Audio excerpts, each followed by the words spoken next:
सलात के बाद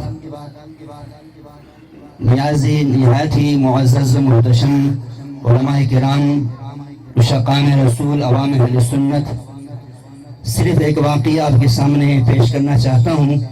उलमा के सामने मेरा बोलना बनता नहीं, लेकिन ये शाह साहब की मेहरबानी है, उनकी मोहब्बत है। तो मेरे पीर मुर्शिद के मेरे पीर भाई भी फैज़ रसूल साहब जो है मुफ्ती साहब तशरीफ़ फरमा हैं।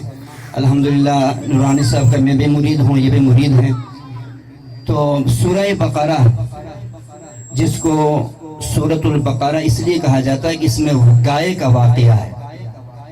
इस गाय का वाक़या इस तरह है कि उसमें से जो हिस्सा मैंने आपको सुनाना है वो ये है कि एक आदमी था, बड़ी जायदाद, बड़ा माल दौलत रखने वाला, उसकी औलाद नहीं थी और उसके भतीजे थे। भतीजे समझते थे कि भाई ये जब मरेगा तो जायदाद हमारे नाम, लेकिन ये बाबा पता नहीं कब मरेगा। तो उन्होंने रातों रात उसको मार दिया, मार के फेंक दिया और सुबह दावा किया कि हमारे चचे को या हमारे ताए को किसने मार दिया। मूसा अलैहिस्सलाम के पास ये वाक़या पहुंचा तो रब्बुल ज़ुल जलाल ने इरशाद फरमाया अपने नबी मूसा अलैहिस्सलाम से कि इनसे कहो कि एक गाय ज़िबह करें, और उस गाय को ज़िबह करने के बाद मुर्दा गाय का गोश्त मुर्दे के साथ लगा दे तो वो मुर्दा जिंदा होगा और जिंदा होके बताएगा कि किसने उनको कत्ल किया। तो रब्बुल ज़ुल जलाल खुद जिंदा कर सकता था लेकिन जिंदा नहीं किया, और मूसा अलैहिस्सलाम के जरिए से जिंदा करना चाहता तो भी कर सकता था, इस तरह भी नहीं किया। रब्बुल ज़ुल जलाल ने फरमाया कि गाय ज़िबह करो। इसमें एक राज ये था कि उस इलाके में एक बंदा नेक और सालेह आदमी था, अल्लाह का वली था। उसका एक ही बेटा था, वो छोटा था और उसकी जायदाद में कुछ भी ना था कि जो अपने बेटे के लिए पीछे छोड़ सके। सिर्फ एक गाय, एक बछड़ा, गाय का एक बच्चा था। उसने उस गाय को जंगल में जाकर उस गाय को अल्लाह ताला के सुपुर्द कर दिया। दुआ ये कि इलाही मैंने इस गाय को तेरे सुपुर्द कर दिया है, तो इसकी हिफाजत फरमा, तो इसमें बरकत अता फरमा, ताकि मेरा बेटा बड़ा होने के बाद यहाँ से जंगल में आके अपनी गाय ले जाए, अपनी ज़रूरियात पूरी कर सके। इससे ये भी साबित होता है कि जो बंदा अपना माल, औलाद, जो कुछ अल्लाह ताला के सुपुर्द कर देता है तो अल्लाह तबारक व तआला उसकी हिफाजत भी फरमाता है, उसमें बरकतें भी अता फरमाता है। तो बच्चा बड़ा हुआ, माँ ने उससे कहा कि बेटा फलान जंगल जाओ और वहां जाके अपनी गाय ले आओ। उस जमाने में गाय से काम लिया जाता था, पानी निकालने का, हल चलाने का, मगर ये वाहिद ऐसी गाय थी जो बचपन से लेकर अब तक इससे किसी ने कोई काम नहीं लिया, ये जंगल में रही। तो बच्चा गया जंगल में, गाय वापस लेकर आ गया। अब माँ ने कहा कि जाओ इसको फरोख्त कर दो।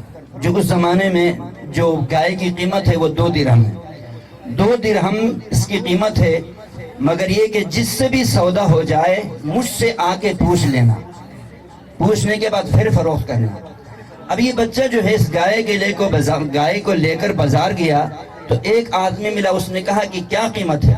उसने कहा 2 दिरहम, मगर शर्त ये कि अम्मी से पूछ के आऊंगा।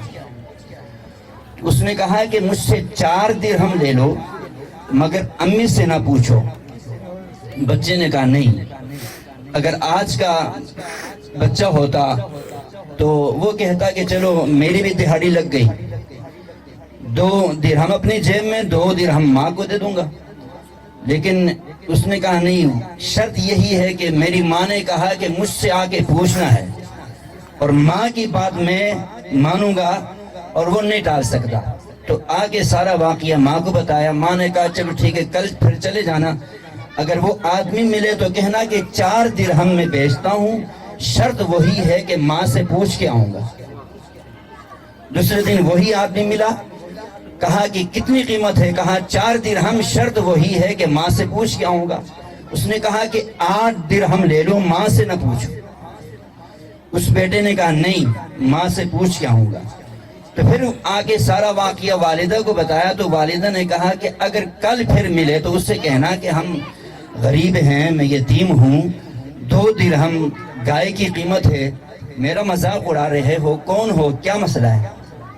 تب جا کے اس نے بتایا تیسرے دن کہ میں کوئی آدمی نہیں ہوں، میں اللہ کا فرشتہ ہوں، بنی اسرائیل کو اس گائے کی ضرورت ہے، لہٰذا تم چلے جاؤ، اس گائے کو فروخت نہ کرو، اپنی والدہ سے کہو کہ جب بنی اسرائیل اس گائے کو لینے کے لیے آئیں تو ان سے یہ کہنا کہ اس گائے کی کھال میں سونا بھر کر دو، پھر ہی ہم فروخت کریں گے۔